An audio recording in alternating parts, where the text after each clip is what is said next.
So I think I'm about to prove most of you is wrong. Recent video, I showed you my failed attempts at extracting a bolt out of the intake. And the number one comment that you guys suggested was you should have welded a washer and a nut onto the stud and then just backed it out with your wrench because the heat will help loosen it up, blah, blah, blah. But I'm not much of a welder, and I've never had much luck with doing it that way. Even though I've probably seen it done 1,000 times on different YouTube videos, channels, shows, this and that. Even in my own shop. And to prove to you all that I'm not much of a welder, we've got an LS head with the infamous broken manifold stud. We've got a welder, and I've cleaned up a nut and washer.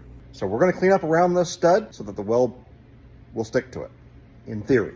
I mean, it's my weld after all. Again, another big failure point for me is not necessarily knowing what settings to use here. Wire feed, slow, voltage, like how hot do we want it? 1, 4? I'm gonna put it on number 2 just because it's in the middle.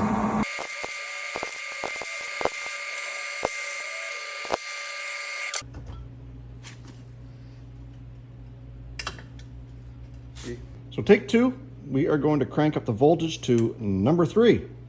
Let's try that.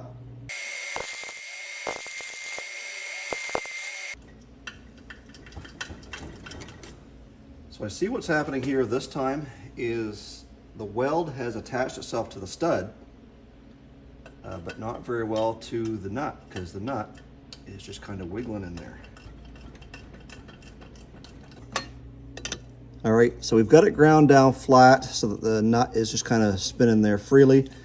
Let's crank that voltage up to number 4 and speed up the wire a little bit.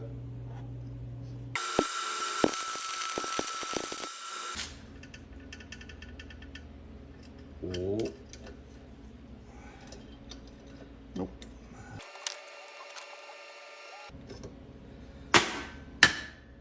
Ta-da! So some heat was able to get that one out. This one here, I have my doubts. As you see, I'm not much of a welder. So 5th time's the charm on this one. I actually got it welded in there. I filled that nut right full of weld. And with almost very little effort, I think it's gonna spin out of there. Yay! Success! I learned something off the internet. And with the encouragement of some of your guys' comments, some nasty, some encouraging, most helpful. Thank you guys for giving me the courage to grab this welder and make it happen. At least we know we've done it once. If we've done it once, we can do it again.